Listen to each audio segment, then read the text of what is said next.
The Mayo Experience. Mayo Experience. Mayo Experience. Mayo Experience. Experience. Welcome to the Pat Mayo Experience 2021 Masters Picks, Bets, Preview, One and Done, brought to you by DraftKings.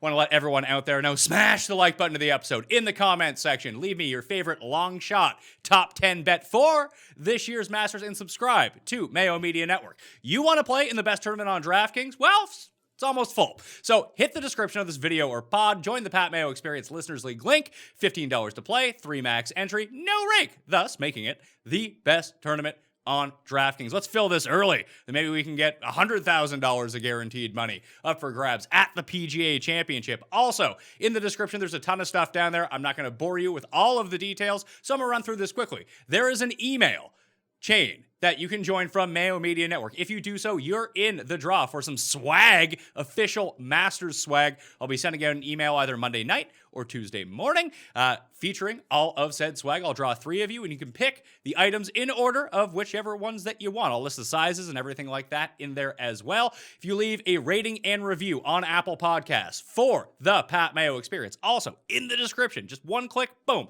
you're good to go. 5-star review, something you like about the show. Leave your Twitter and or email address so I can contact you if you win. If you do that, you're in a draw of 1 of 10 free stakes into this week's Millionaire Maker, $10, and I'll be staking one person into the $100 Millionaire Maker on DraftKings for the Masters. So as many reviews as you can dump in, then you're going to be eligible to win some of these sweet, sweet giveaways. We're live Wednesday, noon Eastern time on Mayo Media Network, the live chat and final bets. Live Friday, Cut Sweat Show. It's going to be a fun one with myself and Geoff Fienberg, who's in studio, who did his last button up so he no longer looked like Harry Higgs. I had a lot of problems with my collar in the last 15 minutes, so we'll just leave it at that. I don't have a guarantee yet about some more giveaways I have for the Millionaire Maker, but I've made a request to DraftKings to get 50 free entries, and if that happens, I'll be doing that on my Twitter feed on Wednesday, so at the PME. That would be great. Mayo Santa. Mayo Santa, just giving stuff away. So I like this. Usually around majors, we see Mayo Santa, Santa Mayo come out. Listen, I got to bribe people for the reviews, for the subscriptions, for the likes, everything like that. This is how we keep everything free. The email is important, though, so if you do subscribe to that, there's extra content in there as well. Someone who pointed that out and is here on site to review Jordan Spieth getting off the mat and claiming a victory, and potentially the players who are too cursed for the Masters. It is Tim Andercust. Tim Andercust. I'm not. That's not my name, and I'm not actually on site. You're on site at your house. Well, yeah, you're always on site somewhere. You always exist in space and time. You don't necessarily know that. Maybe, yeah, unless you're like Mr. Peabody and Sherman, you're always in space and time. Well, maybe space and time don't actually exist, Tim. Who knows? Who can really say? Okay, well, if they're just, as Kant would say, just aspects of your mind, well, then I guess that's true, but I think they're real. You were pointing out that the email actually has real content in it. Yes, I was, I was actually kind of surprised. I figured that it would just be like 90% of your Twitter feed, which is like spam, which is it was just tweeting out various videos or pieces of content rather than actual new information. So I looked, I was like, oh wow, there's actually stuff in here. This is gold. Yeah, people should subscribe to the Substack. I think Substack's a great idea as a concept, and it's good for the show, I think. Do you think that maybe I'll give you a Cust corner? You can just have your own like 500 words. You can put whatever you want into the email. The craziness unleashed. No, I don't need a Creed's thought blog. We'll just set you up with a Word doc. You'll be good to go. So I mentioned the swag for the email if you do it. Also, there's already 2 shows that have been out. The Masters Research Show, you can find that up on the podcast feed and the video feed, and the Millionaire Maker DraftKings picks, which I did with Ben and David Barnett of the Chore Junkies. That is already out. Tuesday's show is going to be with Rick Gaiman, and if you subscribe to the email, you'll have a chance to watch the video before it's actually released. So another reason to get into the email. Let's talk Jordan Spieth, though. Right off the top, I am so excited this happened because it makes the Masters really fun. Now that he's like, just looking at the betting board right away, he's like the second favorite now. I don't know if I necessarily agree with that, but him being relevant and him feeling like he has a real chance to win is not only great news for this show because the ratings will go up for it. It's great news for CBS and the Masters because the ratings are going to go up, especially if he remains in contention. But there are just so few like real stars without Tiger Woods. And Spieth is one of them, and having him relevant again is great for golf. And I am pro things, Geoff, that are great for golf. He just poured gasoline on the Masters. And yeah, it's wonderful. And I think we sort of, in all our lead up to it, I'd much rather have seen him win the Valero or the Wyndham than say the Masters. And now I think, him being mega chalk is kind of interesting. But hey, good for him. He didn't just it's great to see him win, but it's great to see the guys win with such amazing lead up form.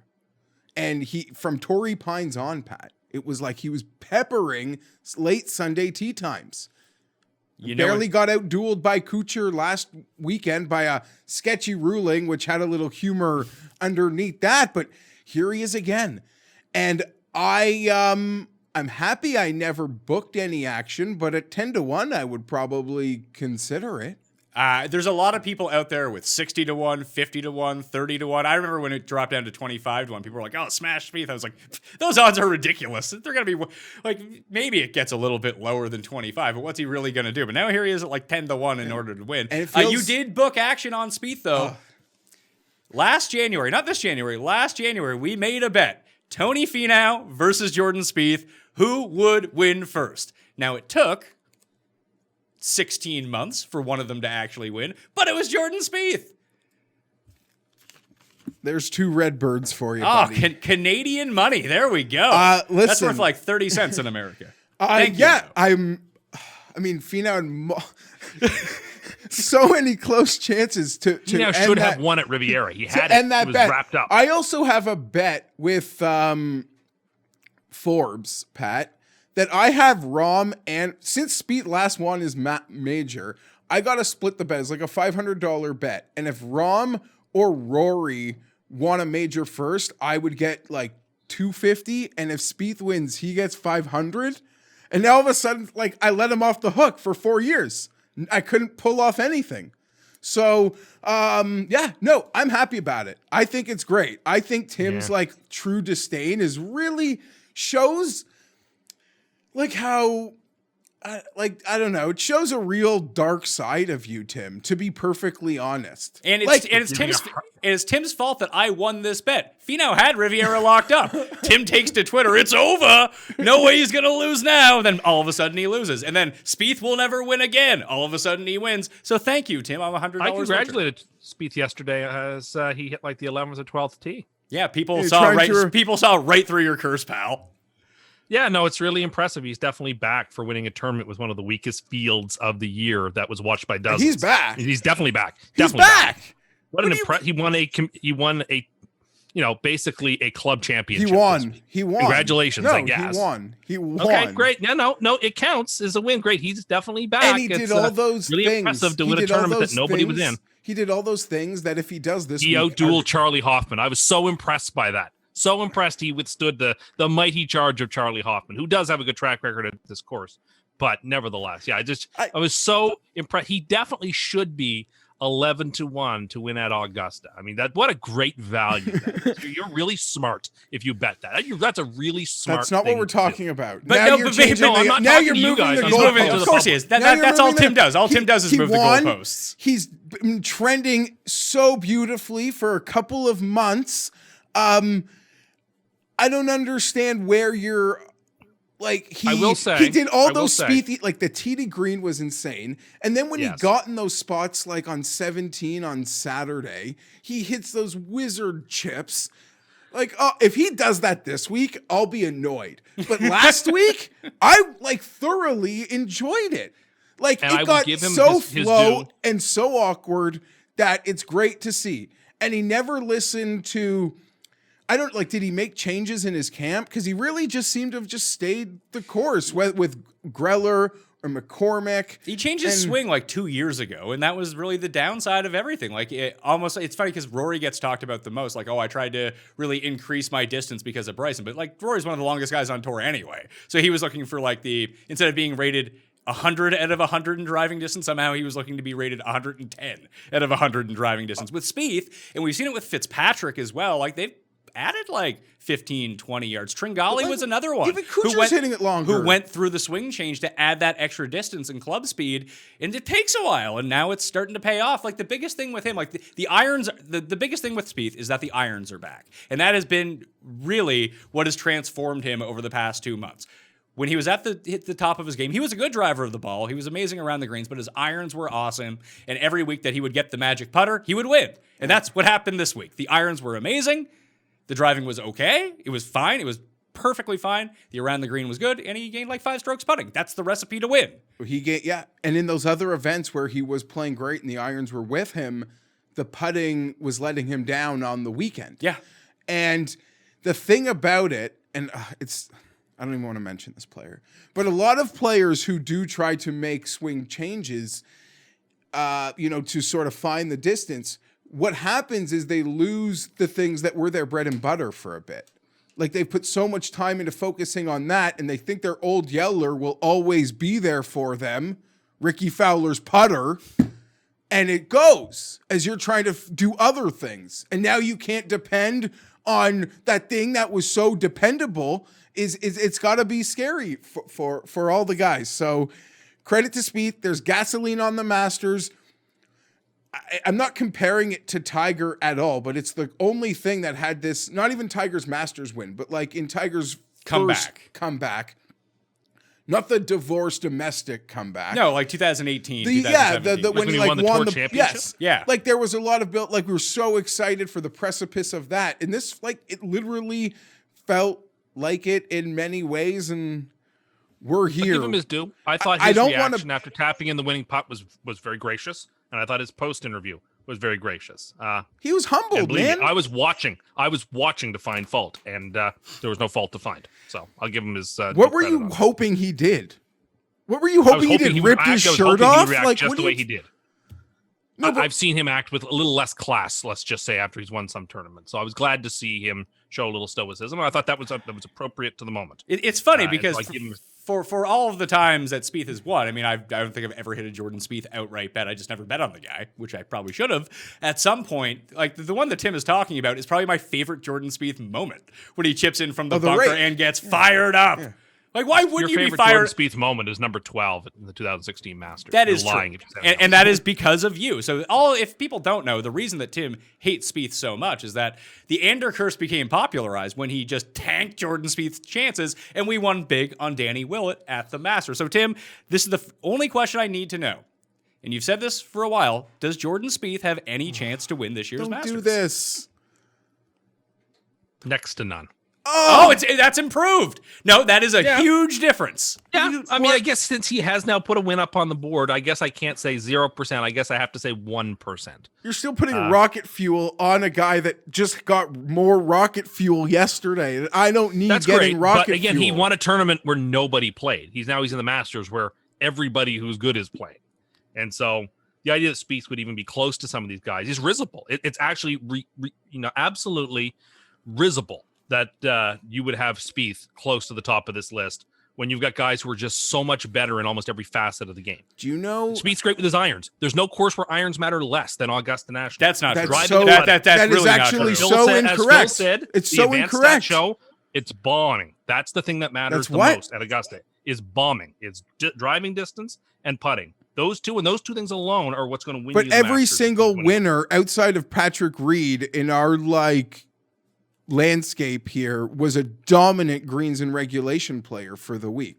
Dominant. And I would say that 2 of the past 3 winners did it. I mean, Reed was just kind of all over the map. He putted the lights out. He's the only guy. But Tiger only won because of his irons. Yes. his driving was not great. Reed's greens and reg, when you rank them with how the Masters champions did for that week, it's insane how he won that jacket. And that's why I always had that soft spot for Ricky in the sense 90% of Masters, Ricky finds a way, or it's almost given to him in a sense. And Spieth almost won that year too. Yeah, he did.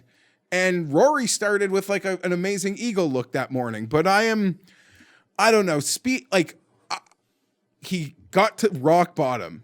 And that's when I started like being like, okay, let's fix this. He's fixed it. He's back. I get the sense he can start annoying me again real fast, Pat. Oh yeah, it's gonna happen when this we have week. money on other guys and he starts chipping in from 25 yards off the green, it's gonna be like, oh man, It's easy. Come on. I didn't have money on Hoffman. I'm a Wallace guy. Had Wallace in a lot of lineups. If Wallace won, I could have had a very handsome situation.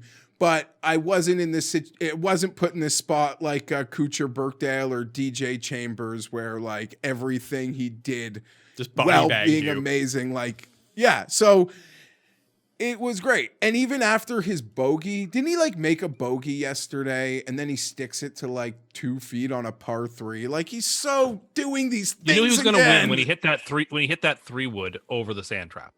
When he hit that off the tee, I was the commentators said, "Oh, that's in the sand," and he carried the sand trap. I was at that moment, I was like, "Okay, on the short, like 2-layered par 4, where like for whatever reason he took out 3-wood and then took on the bunker. It made no sense. If you're going to do that, you hit driver or you take anyway. But it worked out.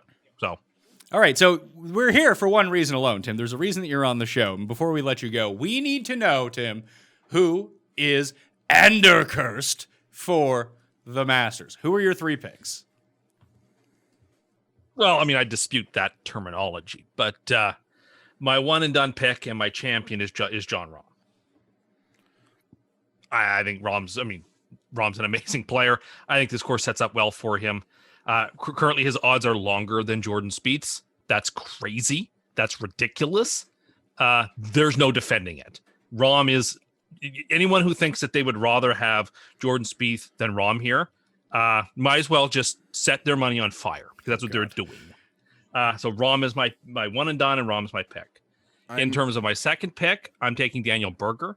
I hate you. He played fine at the match play. He got back and played. He's won this year. He's a great golfer. Oh, he's a great. Hold on. He's a great golfer. He has a win this year. He beat the weakest field of the year. But that's a thing for Spieth, but not for Berger. The weakest field. He also won last year too in the comeback event. With a ton of pressure. I just think he's a really good golfer. I'm taking him here. And then third is Lee Westwood. Lee's had been the comeback player of 2021. People didn't see it coming. Neither did I, to be honest with you, but it's great to see. He's back. And, Lee has a great track record of this course in terms of like being in Masters and contending. And it'd be great to see him slip on a green jacket. So Lee's my third pick. Okay. Was there anyone else you were considering? How about Bryson? You love Bryson. Actually, you don't love Bryson, so maybe that's good news for him. I think Bryson's totally live here. Absolutely, he's live. I think he will have learned some lessons from the last Masters. I don't think he's unlikely to drive it into the rough and lose a ball this time, as he did in November. I think Bryson is totally live, and I'd be okay with it. JT, also totally live. I would argue with nobody who liked him. I think Hideki is very live here. What about Rory?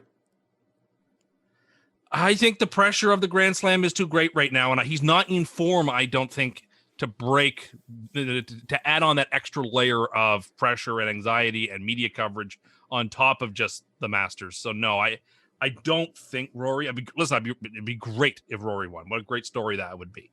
But I don't quite see it happening for him. And a little deeper down, I think Matthew Wolff is live, and I do. And I think that Robert McIntyre is a little. Damn it! Left-handers at Augusta, like there's a thing to be said about this course being better set up for lefties than righties. And I know people have talked about Kevin Na. Again, set your money on fire. He has no chance at this course. How is this even a conversation that we're like having to debate that? We're not debating it. I made a joke about it, and I wanted to bet because Tim told me that Kevin Na had no chance to beat Dustin Johnson this week, and I want odds on that. Tim, give me odds on Kevin Na beating Dustin Johnson. What's a fair odds? Same odds that Jeff was offering you, which was even odds. Fine. So you're a coward, is what you're saying? I'm not taking the Jeff. Well, you just said he has no chance of winning. You said he had no chance to beat Dustin Johnson this week. Give me a fair odd, and I'll take it. No, listen, Jeff. So you don't want to take it. So you're scared. You're scared of Kevin Na. No, I didn't cap it. I did not cap it. You did. You capped it at Pick'em, and so that's what we'll do. What's a fair head-to-head? It would be Jeff? ridiculous for me to take anything else. From a guy who says there's no chance of this happening. I don't want something outrageous. I want something fair. What would like the books have a Nah versus They DJ wouldn't. head-to-head? Because that wouldn't exist from the betting favor There of are the tournament. books you can like tweet them and Maybe, they'll give but you like anything you want. for reference, Dustin is like 8-1 to win. Kevin Na is 250 to 1. So would it be minus 400? I would say I would want 5-1 on the head-to-head. I think that's fair. I'm not going to give 5-1. Not in a tournament that's Then you said there's no chance that it happens. So I think there is no chance, but I guess Dustin could fall down the stairs again, and I could lose that. Well, if he falls down the stairs, then the bet would be voided because he wouldn't have actually teed off. No, but it could happen on Friday and have to withdraw. I don't know. So you're Anyway, scared, no, is what I'm you're not- saying. You're scared of I'm Kevin not Na taking it. now. I'm just saying I think Kevin Na is a foolish bet. I don't see any reason to be behind him in this at this track at all. Yes, I Paul. should note that. Hold on. Paul has something to say. I just wanted to say that the Rom, Berger, and Westwood to miss the cut parlay pays 105 to 1. That'd be devastating. 105 to 1. Well, Tim cashed us at the Players with that, so that's that saved my week. I'm at the throwing Players. $10 on That it. would be devastating. Yeah, that would be bad news for a lot of people. You could probably throw Spieth and Kevin Na to make the cut on that parlay too, if you really wanted to, and really juice it up. and Woosnam if he plays to miss the cut. Yeah, I don't think that people are going to take the minus 10,000 on Woosnam to miss the cut. I think he's missed the cut here like 14 straight years or something crazy. But like not that. Mike Weir. Mike Weir made the cut last time. Can he make 2 in a row? Tim's original golf nemesis, Ian Ian Woosnam. This year, DraftKings is doing something cool with the hole-in-one props, which I wanted to note. There's 2 this year. Usually there's just 1. There's 2. So will there be a hole-in-one in the tournament? Yes is minus 186. No is plus 138. No is free money. There is not going to be an ace. Last year I thought there would because it was November. I thought the greens would be softer. It'd be easier to happen. And it happened. There was an ace. So I was on team hole-in-one last year. But in April in normal time, no. I don't think there's going to be a hole-in-one.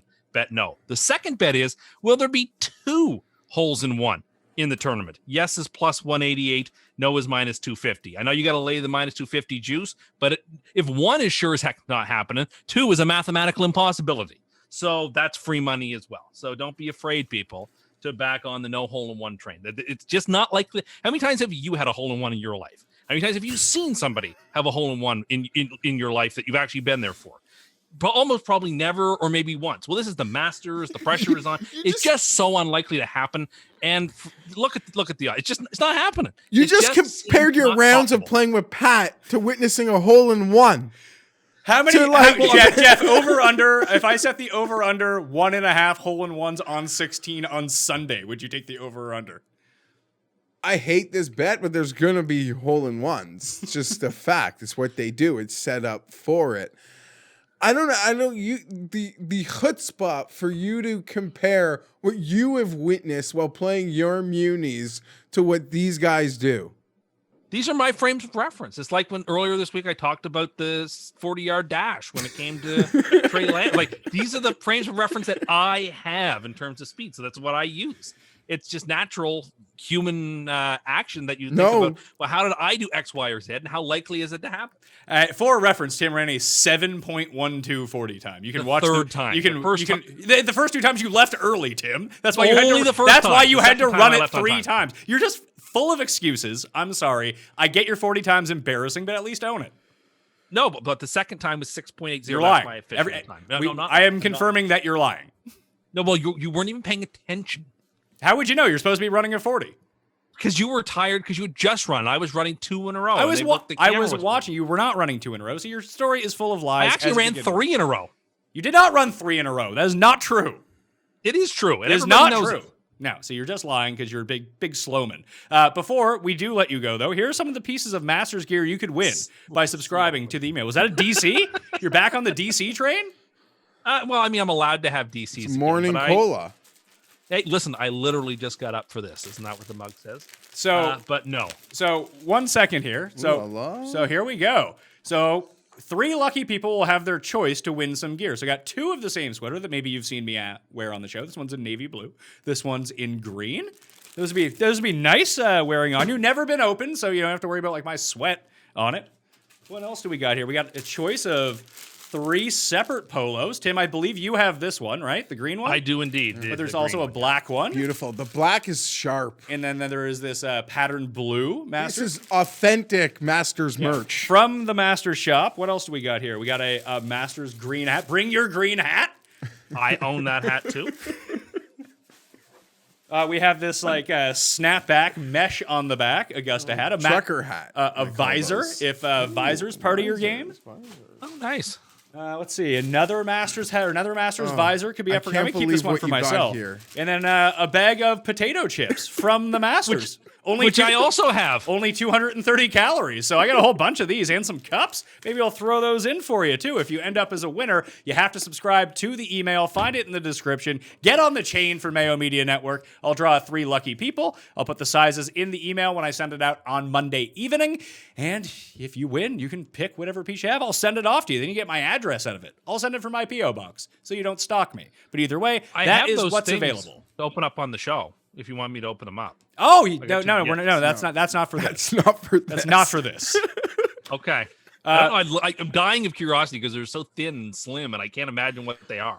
Well, it's killing not. me, It's but not. okay. It's not you. So you're not in the box. Just That's remember just a that. tease for future Cust corners. That I have has 2 parcels, and they're like very slim, but I have the slightest clue what they are. So, But you walk by them like a dozen times a day, and you can't wait yeah, to I'm open them. dying of curiosity, but I know that it'll be better for the show if I open them on the show, so I'm waiting.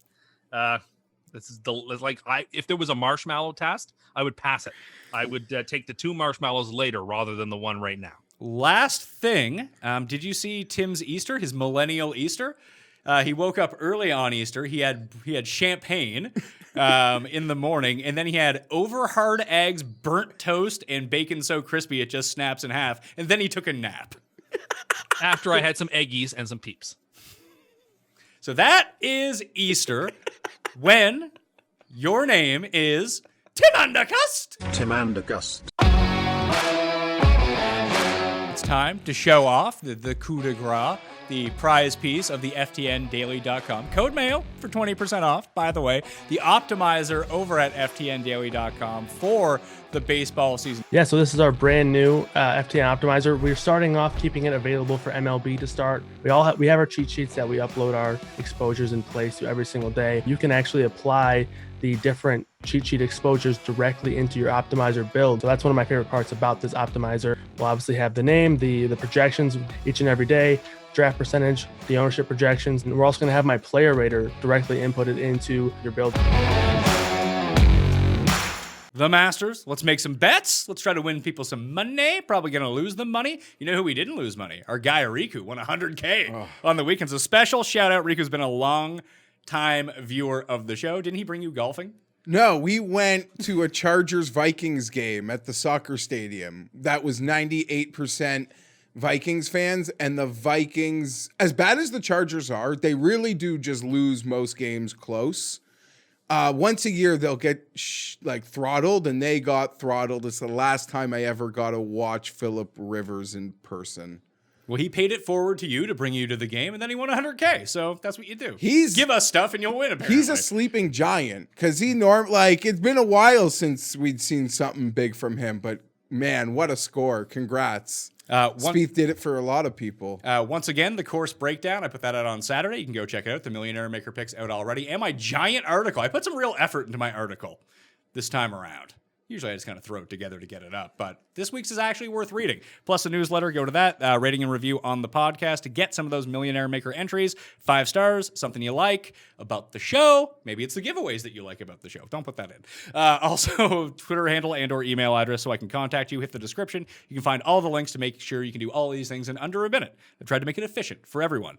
The betting favorites for the Masters. Dustin Johnson, not getting a ton of pub right now because he's not playing great golf at the moment, but he is the favorite. He's 9.5 to 1. All these odds from DraftKingsSportsbook.com. Rahm is 12 to 1. Bryson is 11. Spieth is 11. Justin Thomas is 12. Rory is now 19 to 1. That is everyone from 20 to 1 and below at this moment in terms of the betting odds. 6 of them. 6 of them. I've seen a 20 on Rory. Yeah, I've seen it. There were some around early last week. I want to say you did a little more homework than normal. I did my homework. Hold this up for the people. For the first time since It's maybe color-coded. what was the grade called? OAC that I had to do. What the hell is OAC? I'm a year older than you, and it was the last year. In Ontario, we had to do a grade 13 of high school. I was a part of the mixed class of 13 because when I graduated, we had a double class. Yeah, to I was compete the higher for end university of that. spots. I was the higher end, so I had to do the extra year and compete. At least you had to do one less year. I think everyone didn't worked really it. have to Yeah. compete. I got in everywhere.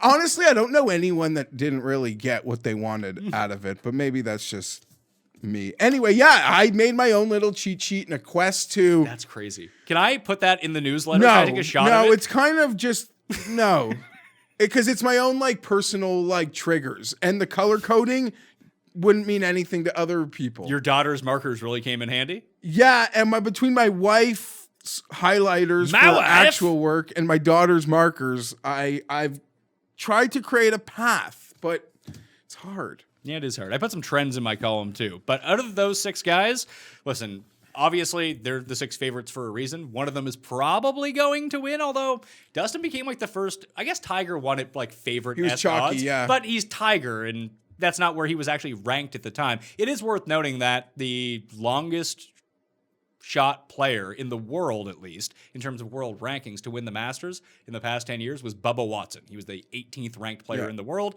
at 2012. We hit a gigantic triple-digit Danny Willett number. He was the 12th ranked player in the world that year. But he also went off at 66. Yes. Which is just a little higher than, say, Reed's in the mid-40s, Sergio in the 50s. Bubba, the win you referenced, I think was 70s or 80s. But we have had the last 2 years with Dustin and Tiger essentially in the chalk group. They would have been in sort of the big 6. Some books, Pat, even will offer a big 6 versus the field. I suspect we'll see. It's usually maybe -1. I think it'll be close to a pick'em. What about Big 6 versus Kevin Na? The only reason I like Kevin Na is because I think it would be funny to see Dustin putting on the green jacket, and then Na can put his arm around him, give him a tap on the back. Sure. See, it all worked out, DJ. Don't worry about it. Out of these guys, Rahm, Bryson, and JT would be the short list for me, although I'm going to be an idiot and end up betting Rory if he falls to 25-1. So, yeah, we are on the same page there. I've taken that list of 6, and I turned it into at least a list of 3. DJ at under 10-1 for me. If he wins again and can solidify himself as an all-time great, if he does this, great. I'll admire it. I'll love it. I'll enjoy it. If Jordan, I have no interest in betting Jordan at the same price or worse than I can bet one of the 3 players I do like more, and that I would rather see win. Because guess what? It's the Masters. This is like me getting on a plane with my friends to Vegas. Do I think I'm coming home with any money? No! You'll come home with some good times. Yeah, and a headache for 5 days. And if it happens, if I hit something fun, then that's great. That's great. But I don't care. I don't mean I don't care, but I accept my fate in many ways when I'm trying to guess the winner of an ultra competitive golf tournament that normally goes high percentage chance it's a chalk party. When it comes to the Masters and majors in general, I treat them like exhibition games. In the preseason for the NFL, you're trying to work through some stuff. It's just more fun. Hey, I'll try out this throw. I'll do this. I just want to bet the guys I want to see win. When I get to the Heritage next week, that'll be a big betting week for me. I'm just going to dump money on the Masters and be I hope I win. Oh, it's a big betting week for me in terms of how much money I can me waste. too. But I know what you mean. I have no expectation Way that I'm going to win. Way less methodical. And you say it's like a preseason NFL game. For me, I almost have a completely different take, Pat. And it can affect it. And I'll say this with owning it. Well, it has many Super Bowl vibes. I'm ready to just bet a lot of money. I hope I hope I have fun. I hope it goes my way. If we only had a lock like the Anthem to just save all our money that we lose elsewhere. What I did want to say is you compare it to a preseason NFL game. For me, it's actually more like one of my favorite teams is in a playoff game. There's only one side of the games for which I'm going to bet, even if I don't like it as much, if that makes any sense. If the Chargers are in a playoff game, even if I think the other side is representing value, it's No. Yeah. all or nothing one side. Like, I want to see the players I like and grind with become historical figures in the game by winning this golf tournament. Like you said, the RBC is when I can try to be more methodical and find the winner. In a bit of a rut for me at the moment. Me too. We had a nice little start, and then we've just been kind of cold for a while. As if you're a first-time viewer or listener to this show, you have to know, much like William Hung, we have no professional training. We just like to bet. So of those guys, Rory, like I said, DeChambeau, Rahm, and Justin Thomas rate out the best for me. You could even actually cross Justin Thomas off that list if you look at the actual Masters trends of who actually wins the Masters.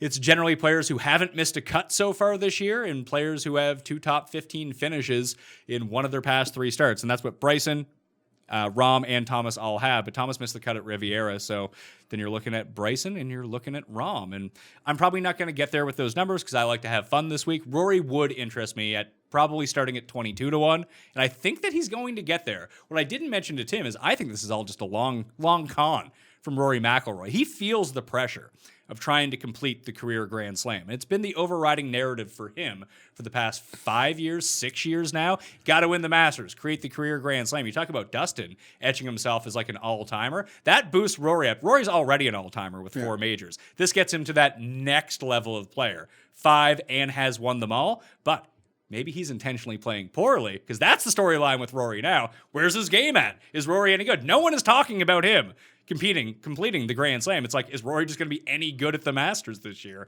Is now the storyline. So that's a good place for him. Pressure's off. It comes back on Sunday if he's in it, though. Okay, I 100% agree. And I do agree a lot of the struggles are being overblown to a certain extent. But Pat, it's just those irons. We're not putting well. We're not giving ourselves like looks before it's like 117 in. And yeah, okay, sometimes how do I put this? Like, oh, shucks, that one went to 30 feet. The next one's going to 4. No, nothing is going to like 4 feet right now. Everything seems like he has to labor for it on the scorecard. But yeah, 22-1, I'm all about, we're here. We're trying to pick an outright winner. And at that sort of number, you're not doing placings, you're just doing outright. So if you believe the guy has his ceiling golf in him, that's what it will take to defeat this field. Missing the cut, coming 3rd place means the same thing, like literally nothing. So I don't disagree with it there, but I would rather eat it, and maybe take Bryson, who I would agree is playing much better, but he's coming in under the radar. You think so? Yeah, I do. The fact that Jordan Spieth just won yesterday compared to last November, like, and how much it was about him. And he'll put his foot in his mouth by the time we're done recording. There'll be something that I wish I had for this. But I'm so happy we didn't record early because the Rahm baby stuff came out. Jordan wins. Numbers have changed. But I think it's a lot quieter around Bryson this year. I truly do believe that. Maybe I take back what I said that there's not like a tension. What did I just say? Like it's... I feel like he and Dustin are sort of flying in and people aren't really paying too much attention to them because they don't have an overriding storyline at the moment that like the public golf media is going to latch onto. Like the talk of like people like disrespecting Dustin and not paying attention to Dustin. When I will get the numbers from DraftKings Sportsbook probably on Wednesday in terms of handle and very few bets, you're saying. No, I'm going to say that there's going to be a lot of bets. Spieth is going to have the most bets on him by far. And then it's probably going to be Bryson and Dustin. But a lot of these guys do have a narrative. Like on the internet yesterday, Pat, the internet, it was either like this tournament is literally should be played between 2 guys, Rahm and Spieth. Rahm had a baby and Spieth is just destined. The Rahm baby stuff, I'm so happy it came because without the baby coming, he was a complete no-go for me. He was a complete go on DraftKings. DraftKings, yes. For me. DraftKings, yes, because I was willing to take that chance, and I do believe the baby would come late. But I almost don't want to verbalize why I didn't like Rahm without the baby. Like, I'd only just like Well, he might have left. That's a big problem. No, but even and if- you weren't getting an odds discount at all. No, but even if the baby didn't come, I don't like for John Rahm is a perfect life. He doesn't need to win a golf tournament for his life to be any better or worse. The only thing that can drastically affect like his life is the health of his baby or wife. And that's something he has no control over. So I did not like that like headspace. I wasn't worried. I was more worried about the headspace than the baby coming and him leaving. I'm happy it's gone. I don't know what his plan is for the week. For a guy that needed to be there for the birth, is he just like abandoning the family? I wrote in about the early stages of the baby. Like, I don't understand. Wouldn't the like babies like these days be more important than the actual uncovering? I don't know. I didn't have anywhere to be but with my wife when she was having a baby. And the week after she had a baby, I didn't have to be anywhere else either. So I don't know how to relate to anything like this. Yeah, he might end up, I don't have any sort of touchstone for when he's actually getting to Augusta, but it might be in a few days. And we know I have 2 kids, you have 2 kids. In that little window, the first few days after the baby is born, not a whole lot of sleep. Yeah, no, and he's probably, and I'm sure there's like a team but I don't know how involved he wants to be. Like, I have no idea. And This we're is not, like- but we're not gonna know. So it's not, Yeah. it's no reason to speculate on That it. We just being don't said, know. the baby is here. And I tell you, for a guy who can run hot, both on the scorecard, but he can run hot, we've seen it in his mentality, nothing will put you at a peace of mind after over a 10-foot putt and missing a 10-foot putt thought you should have made than just like your mind, like just the baby is happy, it's healthy, mummy's healthy. Like, it's just a blessed afterglow feeling that makes some of those stressful moments maybe feel less insignificant. But now I'm trying to play psychologist again. I will say Bryson and Rahm remain. They have not been, I don't have a final card yet, but I was all on Rahm, and I did a piece with Rick Gaiman for OC, and he gave me like a full sell on Bryson. Rick did. Bryson's irons have been reignited, and he looks really good. And he has the perfect game for Augusta. We know that, although the results have not been there for him. It's like when we get to Hatton. Like, you can make, like, Hatton's not playing well coming in, but even if he was, you just look at his, like, Masters history, it's like, he's not good at this course. I think that Bryson will eventually break through. Reed is the weirdest outlier in all of this, because nothing pointed to him winning that year whatsoever, and he ended up winning. But he's the one who kind of, like, shucks all of the trends coming in. And Bryson's kind of up and down. I think he has as good of a chance to win as anyone. Let me just phrase the question this way, because this is not how we bet, but I know this is how a lot of people are going to bet. You have $200 to put down on this event. You have $100 to bet on 2 people, basically. Who would be the 2 at the top that you would take? Oh, I could tell someone just bet Bryson and Rahm. I would go Rahm and Justin Thomas. Those would be, if you had $100 to put down on 2 guys, those would be the 2 guys. Justin is the guy that just misses that list for me. You mentioned a negative that crosses him off. It's hard. I mean, he has a great little trend of playing consistently better here every time he shows up. Oh, yeah. And the year that he's done that at other courses, and then he eventually wins. goes on and wins there. So a lot of things are setting up for Justin. I'm not saying anything anyone watching doesn't know. It's splitting hairs. For me, though, it's Bryson or Rahm in that under 20-1 super elite category. Yeah, I would actually, there's a guy in the next range that if I actually had the $100 to put down on one guy, this would be the $100 that I put down, because I'm greedy and I want to win more money. So let's get to that next stage of guys, the 20 to 40. Again, on DraftKings Sportsbook, we got Cantlay. He's dropped all the way down to 20-1 now. So some Cantlay action coming in. Xander's 25, Brooks 28, Morikawa 31, Berger 35, Tim's guy, Paul Casey 35, Finau 35, Hovland 35, Reed 35, Webb 35, and Cameron Smith 35-1. Cameron Smith, along with Dustin Johnson and Rory McIlroy, are the only 3 players to have 2 top 5s at the Masters the past 3 years. I think this is the discussion that we need to have. I confirmed with my inside source at the Masters, who saw Brooks Koepka playing a practice round with Big Dick Vic yesterday. Yeah. No noticeable limp. Look great. Let's do it. Brooks, I'm in. Me and my buddies have made a large team bet on the 32-1 that was available to us. No longer yesterday. available, but 28 on That's the DraftKings same Sportsbook thing. is currently the best number. I got no issues with that. You had a source confirm to you that he was playing without a limp with BDV. I reached out to somebody who I know, Pat, who is friends with Brooks's trainer, who is in Augusta. And it's funny because he showed me his text convo. And it's you can't just, how do you put this? Come out and ask your question right away. So he has to do some glad handing about how's the family. But then he gets right into it. And the PT, the personal trainer, that's the lingo, use this exact term. This pony is ready to run hard. Now, I want to say that I don't necessarily, this doesn't mean that Brooks is going to win the Masters, but what we do now have is a 14-1 guy or a 12-1 guy at 28-1. And that's worth betting. And to almost, that's the guy I would put the $100 on. And I know I use this line with Rory, but I'm not betting Rory. I'm not really interested in betting Rory. What if he gets We've to been through 25? that. Then we'll have to talk about it. But I don't know. I'll probably have my bets in by the time I see I'm that. trying to wait. I only have 2 bets in right now. I have 3 bets, actually 4 bets in, and one of them is 3. One of them's small, and I don't want to count it. Well, I put $10 on Kevin Na, 250-1.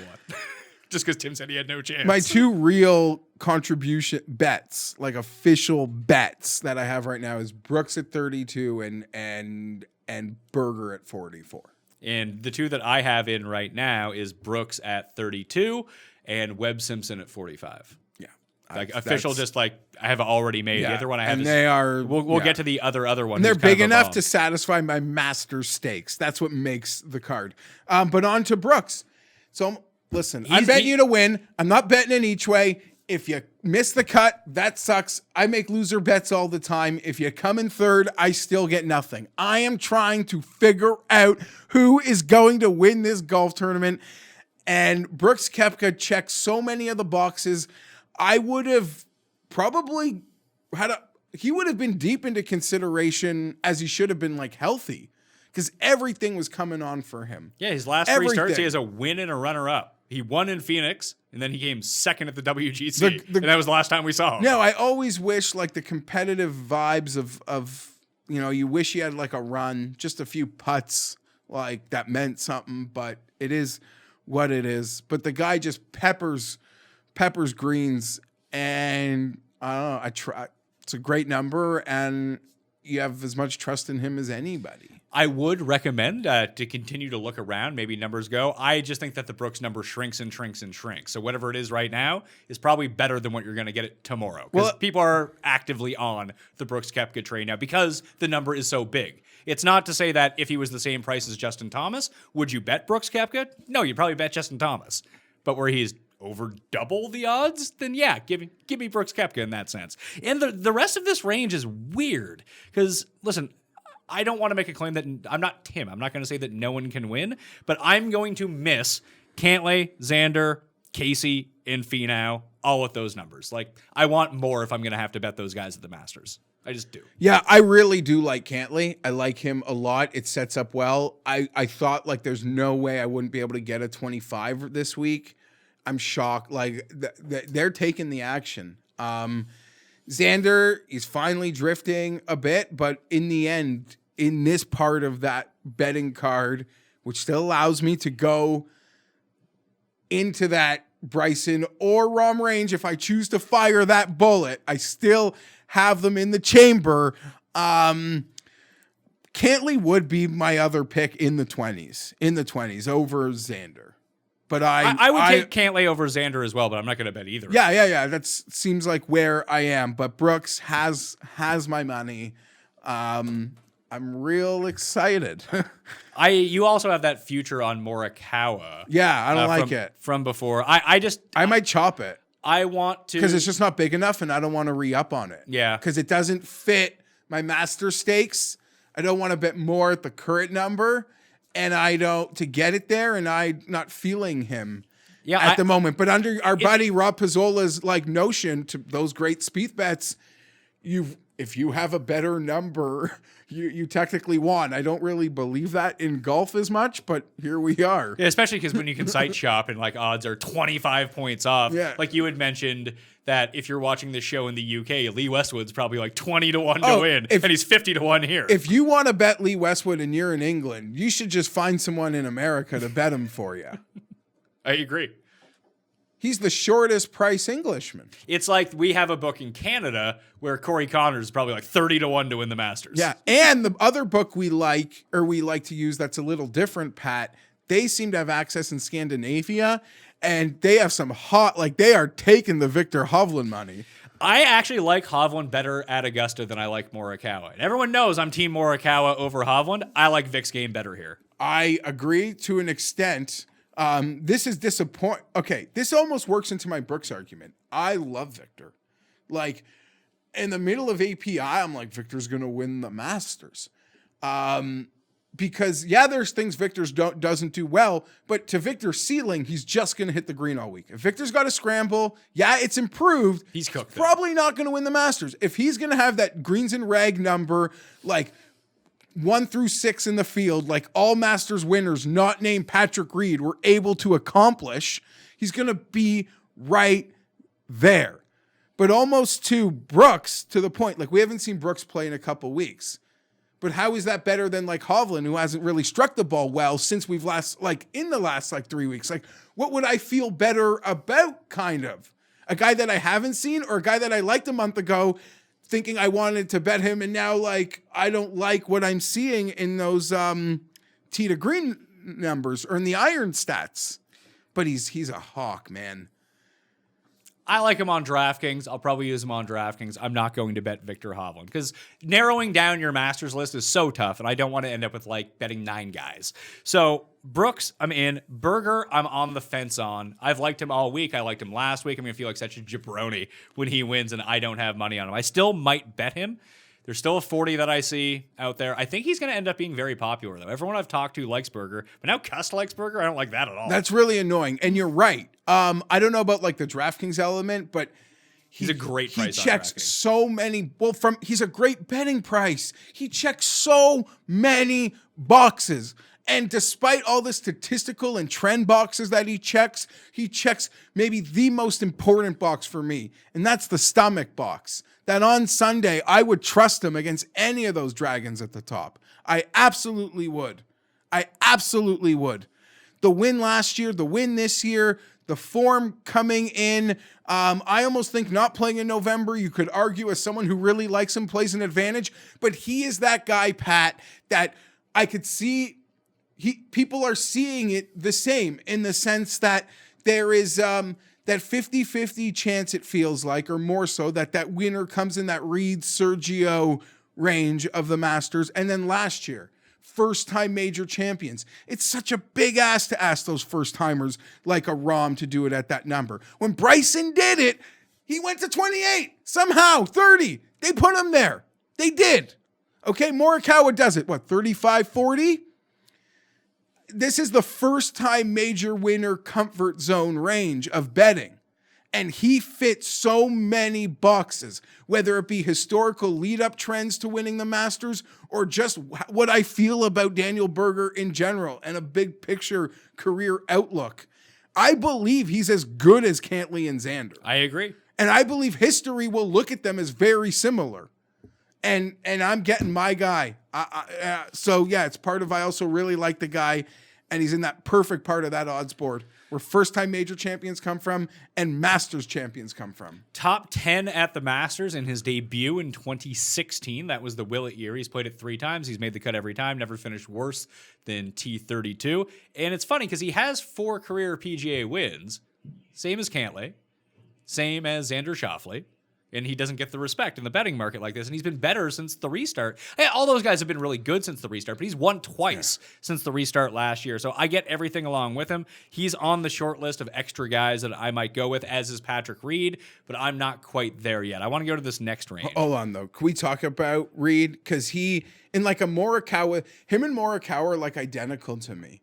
And that like you can just blind bet them because their number gives you comfortable win equity. Yeah, just they because win. of who they are. One of them's like the ultimate good guy. The other one's the bad guy. They're opposites in that regard. You're saying that the trends are like Reed's form is pointing to peaking? No, Here? I'm saying that it's not. Yeah. Okay. Sorry, I misheard you earlier But there's no rhyme or reason to this guy. I completely And agree. he's the only one, as I said, every single winner since we've been doing it and just before, like they were top 6 in the field for greens and reg that week. Reed ranked like north of 30. But he drove the ball really well that week. It was weird. He had a bad iron week, a good driving week, and his around the green and putting was out of this world good. And that's generally how he wins. Has anyone won this thing without like quality lead up form? It's been a really long Like time. quality lead up form. You go through all of them. No, like I told you, the past, I believe it's 9 winners or past 8 winners have at least 2 top 15s in their previous 3 starts. Blah! And most of them have a win earlier that year at some point, and most of them haven't missed a cut all year. Now, I think it's a little bit different because, I mean... Match play in Sawgrass is also harder to maybe like trickier, quantifiable scheduling. Exactly. things. Throwing the players into that mix now before the Masters, I think throws it at a whack a And little match bit. play. Well, you can't miss the cut at match play. Sorry, but you said the top... Top 15. Yeah, but that's like a... Hey, listen, Tiger did it. He came inside the top 15 Yeah, no, at match I'm play. not. I'm just saying. Yeah, was Spieth top 15? I guess Yep. he was. He would have been tied 8 to 16. Yeah, He was top 15. 9th. Yeah, 9 to 16. Rahm was T5, I think. Rahm lost his afternoon match. So yeah, 5 through. Yeah, he was T5. Yeah. So there's a lot of guys around. And the top 18 in the world rankings would go there too. Reed is just, listen, either you bet on Reed, it's the blind bet that good Reed shows up, and if good Reed shows up, he can win. It's as simple as that. Here's the thing. Reed is now at the point where like I always used to catch the wins. Now I'm missing the wins. He can show up on betting cards because I always love a way or find a way. I don't think I'm going to find a way, but he will give me such pleasure seeing him win. Like a Spieth is climbing back up to see like a chair shot from Reed at this moment it'd be so funny in many ways. And Reed winning, as much as like Spieth winning like brings this communal like joy that we notice, Reed winning brings this like people get angry, like they're upset about it. And I get off on that. So I'll feel rich despite my pockets being empty if Reed wins. If the only bet that you had made over the past 4 years was Patrick Reed to win the tournament that he is currently playing in, you would be up a lot of money. A lot of money. Because his odds are always way better than the other players who win at the same rate as him. Morikawa is really the only other one. I've hit all of them, which is great, but he's been that guy. Do you think, because Reed's in like that, do you think Reed can be forgotten in a betting perspective and he does get to a 40 this week? Yeah. Absolutely. So, things to Because people will bet Berger and not Reed. Things to consider. 40 through 100 is where I want to go next on the betting board. Because 2 of the guys that I want to bet are in here. I mentioned Webb Simpson. He's 35 to 1 at DraftKings Sportsbook. I found him at 45. A lot of 40s hanging out there. He seems to be drifting. No one has a whole lot of interest in Webb. Fast and firm, though, I think works for him. Fast and firm. If you have to rely on short game, I think that really works out in Webb's advantage. People forget that he's finished top 10 at the Masters the last 2 years, in the top 20 before that. Like his Masters form, shockingly good. He's another guy who got longer off the tee about 2 years ago. And let's not pretend like he's not the number 9 player in the world. Like he might drop to 50 to 1 at some point. So I put in a half bet at 45. And I'm going to get greedy and see if he drops down even more than hit the other side of that bet. But I think that his path to victory here is exactly like Tiger's. Be like okay off the tee, gain a stroke or 2. You don't need to be Brooks or Dustin or anything like that. Have your iron show up and do what you do on and around the greens, and you're completely live to win this tournament. He already has 2 top 6 finishes so far this year. Almost won the WGC that Morikawa won, the one that Brooks pulled out of and came in second. Like he was very firmly in the mix that week. We just haven't heard from him in a while because he disappointed at the Players when a lot of people were on him. I agree that he is not the perfect skill set for this course, but I want to take guys who I think can win, and I know Webb can win. like, listen, it goes to that whole thing. You're making a betting card to win. You're betting on a guy on his ceiling. Where did I read it? I think it works for Webb, but in the 2 recent years, Pat, where there were like very high or low scoring, as you would say, the Masters like reined it back in the next year. Conditions like be damned can help.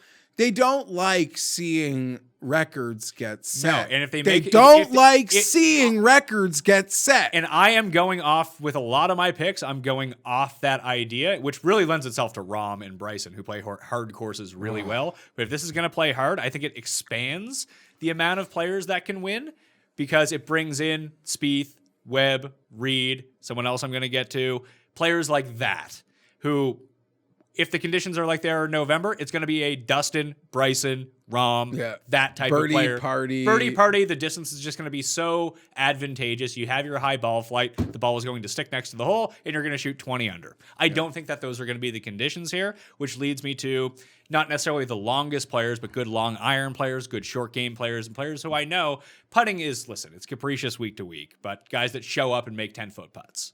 And Webb Simpson's a guy who does that. Yeah. This is a very attractive range, Pat. There are a lot of guys that I think could fit a lot of boxes here. Obviously, you mentioned... You love boxes. If there's one thing you love, do you love voting? You love checking boxes. But a couple guys in this range. Like, there's some old yellers that I am starting to feel smitten for. 2 months ago, I probably would have like laughed at this, thought this was like an alt-universe conversation. I think Paul Casey, it's almost like they're trying to hold back. Paul Casey's not in this range. Paul Casey's 35-1, pal. Well, sorry, I'm thinking of mine. So I'll just fine. Well, Paul Casey, forget about him because he's 35-1. That's the whole thing. And I bet him at the Players thinking my 50 was so goddamn short. But it's like at Casey, you could bet like proven winners with Morikawa and Reed for essentially the same numbers. But so many things point to Casey, and if he wins, good for him. It'll feel nice, but the number is just so alarming to me. But Sergio Garcia. Yeah. It's incredible how well he is playing, how maybe slow I was to realize how well he is playing, but he is doing everything right now. Except for putting. Outside of the fact that since he's won his Masters, he's been in a complete abomination in major championships. But like I think he has one made cut in majors. In Ben Coley's great write-up, he did the piece like a little blurb on each golfer. Literally, like he's referred to Sergio as like a ceremonial major player. Likes to just show up in his green jacket. But everything is trending right now. It is. And he even has those top 15 finishes. He was top 10 at the Players. He had the top 15 finish at the match play. He's been really good. He's got the win. He has the win back in November or back in October at the Sanderson Farms. But his approach game has been off the charts good. We know how good of a driver the ball is. He has a great short game. He's putting with his eyes closed. And sometimes that leads to a win. Most of the time it leads to him missing a whole lot of putts and breaking your heart. It's still got yes. Casey and Sergio I like lumped together because everything is pointing to them. I would take Sergio with a deeper number over Casey. I do think that they're about the same. Yes, but everything it's a lot of great form, a lot of great history, a lot of checking the boxes, have another drink, and a lot of the statistical lead up metrics that are used. But it's that question, can they win? Will they win? We're talking about Casey at 35. It's crazy. But hey, I don't know. Tringali ran Smoke Show for 2 days.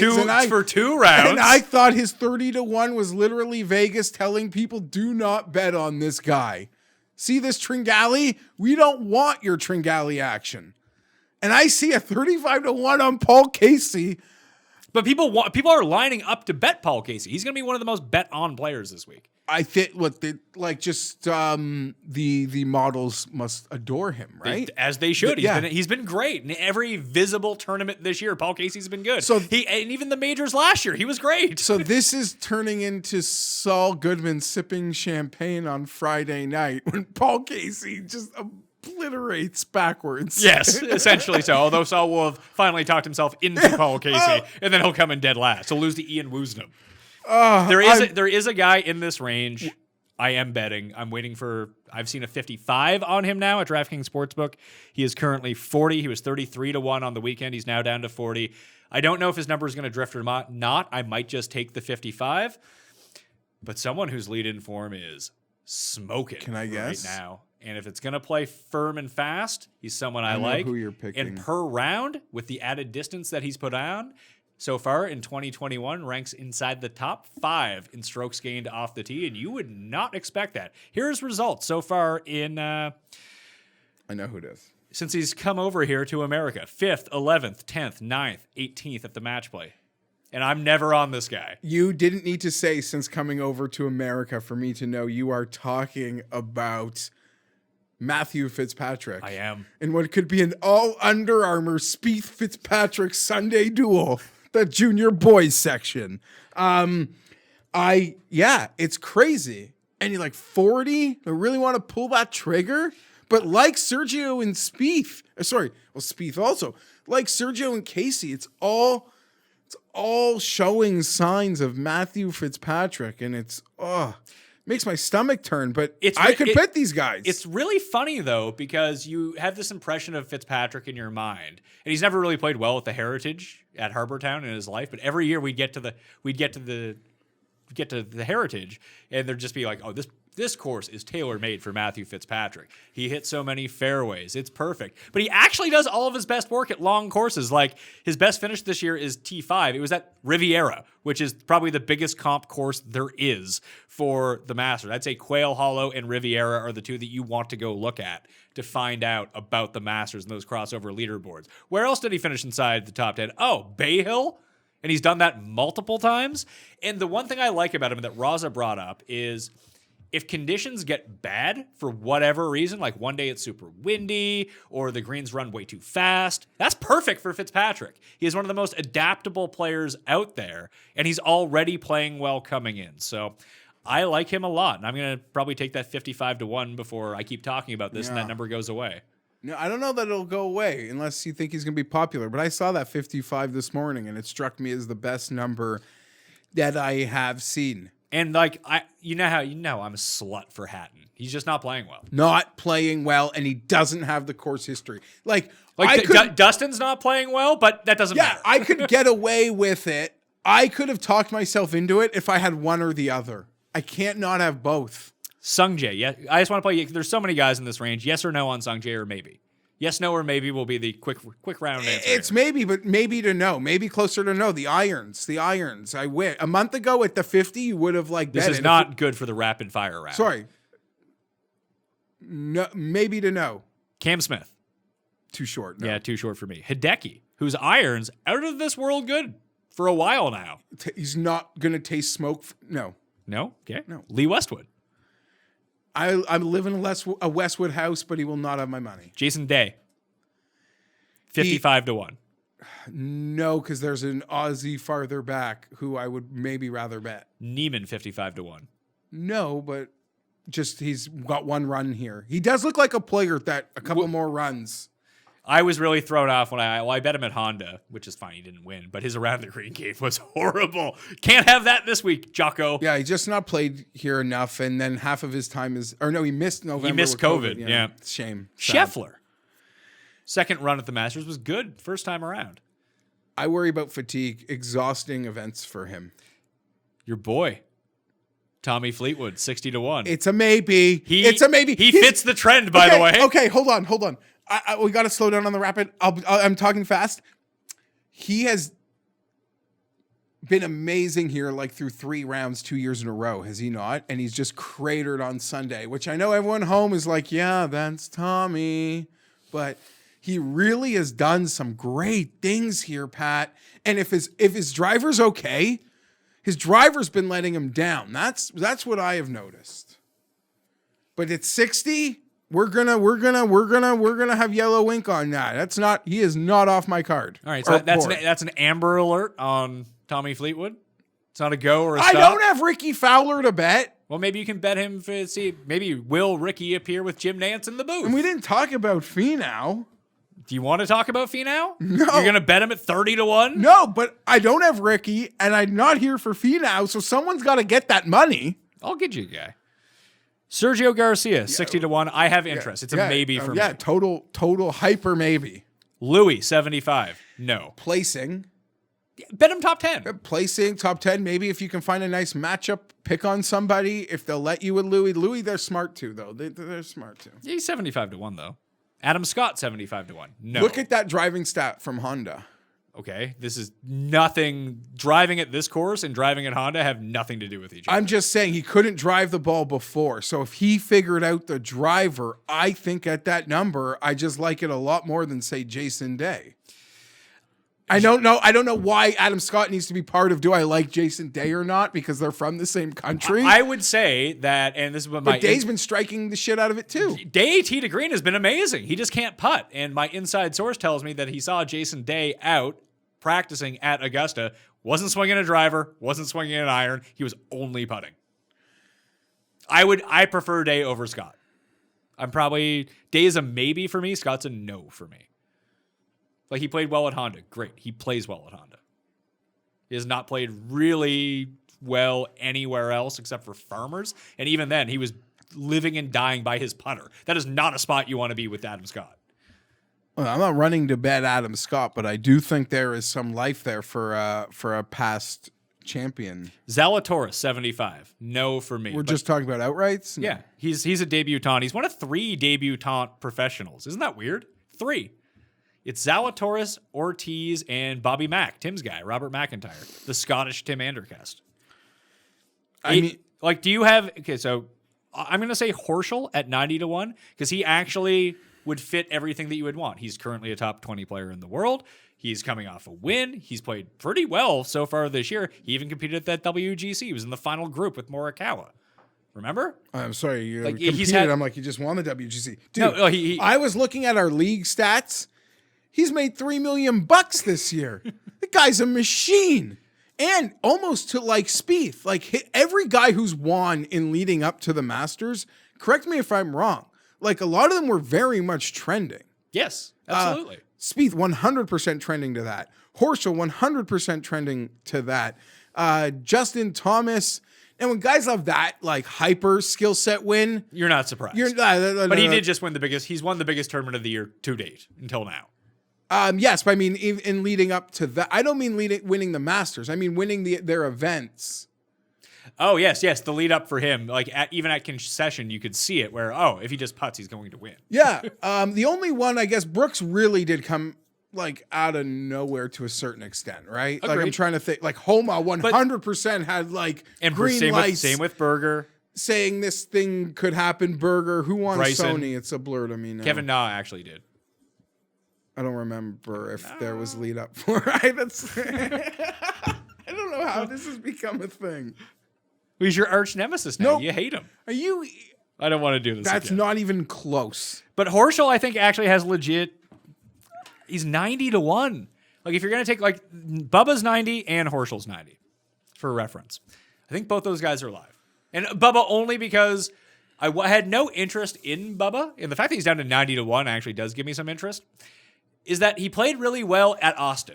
And just seeing him play well at Austin, I was like, oh, okay. Yeah. So Bubba can still just play well at Bubba places. Yeah. And this is a Bubba. He's won here twice in the past 10 years. 90-1 makes total, and it's 90-1. It's usually like, people were betting him at 30-1 5 months ago. Here's the other. It's not that far away from that. I see what you're saying in the sense that, like, in terms of this win, Horschel and Bubba at 90 do make exponentially more sense than, say, Connors. Well, that's who I was going to say, Connors or Answer at like 75, 70, 80. Because, like, for the win. Now, placing... Yeah, DraftKings is different. I think Connors is so live to, like, maybe place your each way or Answer... Unless Connors chips like he did at Valero. Sure, agreed. But I'm just saying, in terms of that respect, like even Max Homa. Well, we're not there yet. Oh, sorry. It's just stepping on it.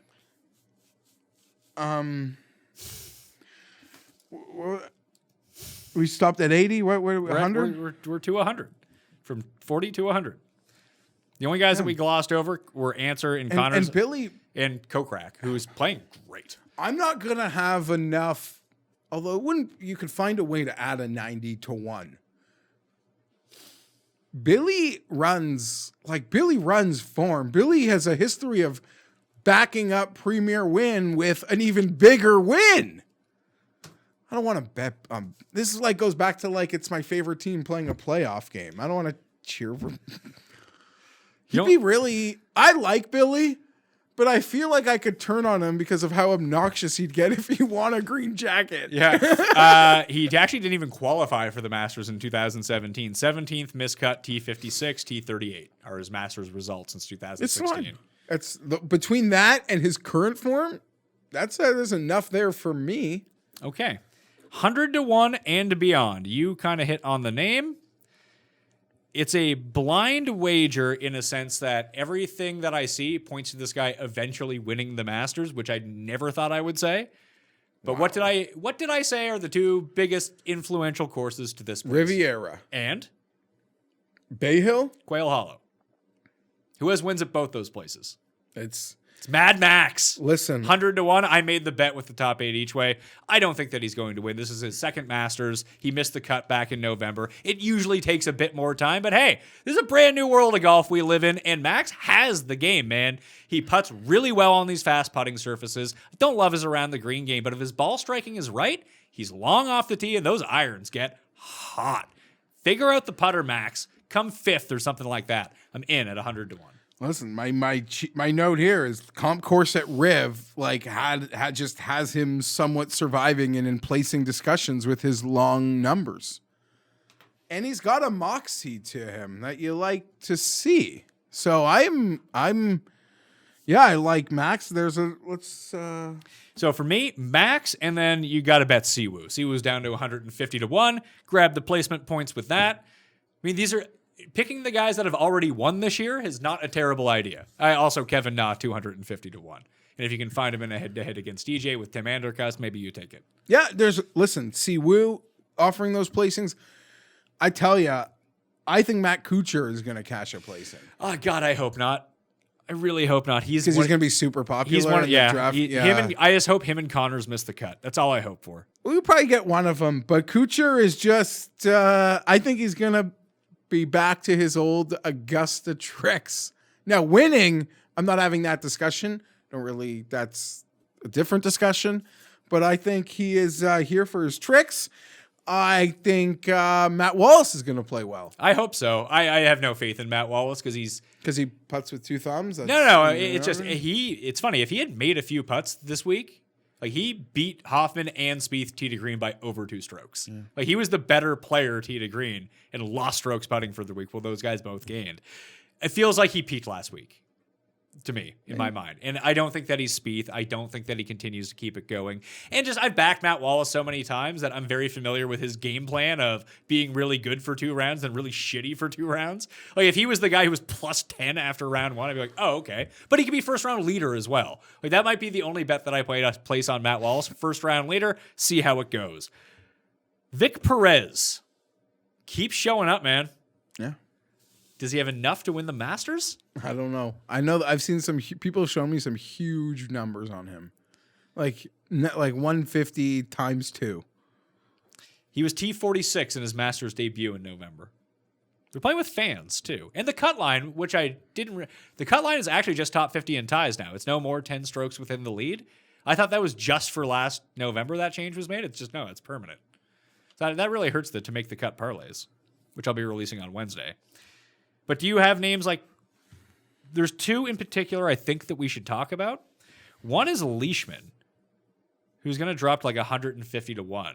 Remember his game was nowhere to be found last November? Then all of a sudden he was good at the Masters. He's been pretty good this year. Even at the Players, he missed the cut. That was all putting related. He actually struck it incredibly well. He just has a really good Masters history. He'll be a first-round leader bet for sure. I don't know if I want to get there on a win with him, but I think he's a top 10 guy. Yep. He's always been sneaky here. I feel like I've had him on Masters cards in the past at 40 to 1 or some stupid number. The other one is the guy who's made 14 to 15 cuts at the Masters. I think that he's playing. Rose? 125 to 1? Why does he have a worse chance than Paul Casey? I'd What? rather Phil. You'd rather take Phil than Rose, like as an actual win? Oh no, but I think what odds did you give me on a head-to-head? Phil versus Rose? Well, I don't even know if Rose is playing. Is he not committed to playing? I saw some corny tweets. I saw him that he said he's going to play, but I think that he needs to go work out his back to see if it's okay. That's the biggest drawback. Yeah, and that's a like you've mentioned. That can just he could be healthy today, not healthy tomorrow. Yeah, like you go through your like practice routine on Wednesday, your back locks up, and you're out of the Masters. But it's just a number that I did not expect to see this high. And I get it. It makes complete sense. He might not even play, or he might withdraw after a round. But for someone with this much Masters experience, Masters success, and someone who's not, obviously he's not in his prime right now. He's not the number one player in the world anymore, but he's not too far from that. It's not like Phil, you know what I mean? Where his last real chance was probably, 5 years ago? The year that Spieth won? He came in second that year. And even then it was like, does he have enough left in the tank? Feels like Rose still has stuff left in the tank if he can be healthy enough to play. It's just a really big number to me. Maybe it's a top 10 type play or a top 20 type play where he just has if Fred Couples finished inside the top 23 years ago. You're saying Rose can't give it a run? Guys that play well here.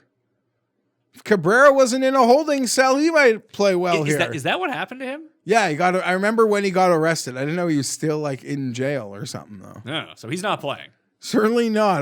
That's a great little. But you can bet him at 2,000 to 1 if you want. It's a great little DK update they had on his tab. Yeah, I don't know what's longer. Like guys play well here. I'm not talking about betting them, but you see them. Yeah, but I'm saying show that their name. Rose is still in the zone where I think that he's live. What's Rose's number? 150 to 1. It's 50 points shorter, but I'd feel so much comfortable with Kuchar. I wouldn't. Kuchar really going to win the Masters? Okay, now we're talking. It's an outright winning bet. I don't know. I would play it with the placements, obviously, but I think that of all of these guys, the only ones I could actually see winning are probably Rose or Siwoo of the actual long shots. Yeah, I guess. I don't agree with it. I won't be there. I know he's popular. I know you sort of let out a moan when he was mentioned, I think, by Tim potentially. But Matthew Wolff, to me, is just because he's a winner. Oh, yeah, absolutely. I trust his ability to win. I'm not betting him to win. I'm not even going to bet him to be a top 5. It's not for me. But he just, to me, he's a born winner. So I wouldn't mind if you're making me pick a guy to win over 100 to 1, it'd probably be him. I just worry that he's played one Masters and it did not go well for him. And he's coming off this weird injury, which we don't even know what it is. He's played one event since. I just don't know where he's at right now. At least with Rose, I don't know where his health is at, but I do know that he knows Augusta. And that tends to go hand in hand with becoming a winner. So some super, we're going to go deep to a certain extent, but firm, fast, Kisner at 200, he was a smoke show and match player. That's just irrelevant. That's a course he likes. That's the course he likes. I just don't. Well there. If you want to bet a top 20 on Kisner, sure. Coming in, and that was the only good tournament he didn't even make it out of his fucking pod. Oh yeah, he lost to Kuchar. I feel like it was 3 days of Kisner for Ryder Cup made me think he was in the. Yeah, he had already won the tournament. It started on Wednesday through Friday. I was Kisner for Ryder Cup. Yeah, okay. Instead of someone like Kisner, Zach Johnson's actually playing pretty well. It's not for me, but if you want to go top 20 on him, his top 20 is 12 to 1. Yeah. But I actually do like Na. Na is being disrespected for a guy who's won 4 times on tour in the last 3 years. Or you just take Molinari. There's the ultimate revenge. His career was derailed at the Masters. Did Willett play Valero? Yeah. Missed the cut, I assume? I don't remember what happened with Danny Willett. To tell you Woodland had a nice... Good to see Gary just looking lively. Gary gained over 5 strokes around the green. Isn't that something? Danny missed the cut at Valero. Poor putting performance. But he has gone T31 at API. He was 8th at Corrales and missed the cut at Valero. I'm not going to get there with Danny, but he's playing. His game is turning around a little bit. Low debutant. Bobby Mack or is Tim cursed him? Is Zalatoris just run away with that? I'd bet Bobby Mack. I like Bobby Mack. I like Bobby Mack as top lefty because I wonder what the market is going to be on him. It's his debut, so Lord knows how well he's going to do. But that's not to say that Fuzzy Zoeller is the last debutant to win. That was 1979. But we've seen first-time players play really well at the Masters. They just haven't won. Yeah, Like yeah. Spieth was second in his first year. Look at Berger was top 10. M. Sung Jae was second last year. Answer played well. Munoz played well. Pan played well. 100%. This whole like, no, they can't play well. I guess a certain advantage is an advantage for like DraftKings, where like if people are blindly writing off debutants, because you're not asking them to win. But time and time again, they do play very well. Agreed. But I don't want to bet them to win. That's it. Yeah. Anyone else you want to bring up? I'm gonna. It looks like you're just doodling on your No, paper. I'm literally just going through anyone like underrated one that might have been worth talking about who we didn't talk about. Cam Champ had two really nice rounds at Valero. It's really unfortunate. Well, two things. It's really unfortunate Finau couldn't win before Spieth. Like, what on earth, man? How many door knocks? And it's really unfortunate that his really consistent great golf has gone away from him in the last month. He had a nice Friday match at the match play. Yeah, it's all he's done, and not like not in hard field. Like, I don't know, really, really strange. Like, how big could his number get? Or is they not gonna? I bet you'll find a 50 out there. Oh, stop it! I'm not gonna be able. Oh, don't give me a 50. Maybe it doesn't go down that low. I'm not healthy enough. Maybe it goes to 40. Why you? I don't. Just make me the case that Finau wins. I just want to hear it. He's good at golf. Great. So, he's good at golf, and like at 50-1, fits that perfect like Berger, like that range of first-time major champions, that Masters champion range of guys that did have nice history. Reed had really nothing. No. Yeah, I mean, it's pretty. I think that's a pretty apt comparison. To tell you the truth, Tony Why? Finau, winner Patrick of the Reed. Puerto No, I'm not Rico comparing Open, him to Patrick Reed. Patrick Reed and Sergio Garcia, who have 10 plus wins on the PGA Tour over the course of their careers. But no, Finau, he's in the same league as those guys. No, I'm not. You're just asking me to talk. I'm talking through a situation of Finau at 50. You can't even convince yourself that Finau is going to win. You just wanting him to win isn't enough. Maybe he does win, and that would be glorious for you. Not for him. Sure, for him too, I guess, and his 28 kids. But like, I think that he's less live than someone like Jason Day. Now, does Finau beat Jason Day 75% of the time? Yeah, he probably does. Who wins more? It's probably Jason Day. Yeah, that makes total sense. That's sort of what I was saying. Well, never mind. But he's good at golf, and he likes golf. Like, I it heard doesn't that matter. too. Well, he's good at golf. I don't know how much he likes golf.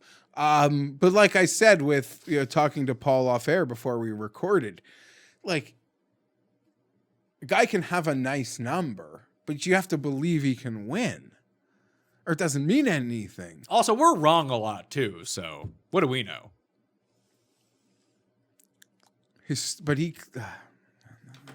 If he had better form coming in, I would at least give you that. No, but that's he's been bad. Yeah, that's what's killer, right? Because what I was trying to mumble out was he does have that great historical context here, but the form in the last month is just sort of like Victor. Like, just when you thought like maybe it could be getting ready for them in a month, they went the other way. So with the parts of their game that are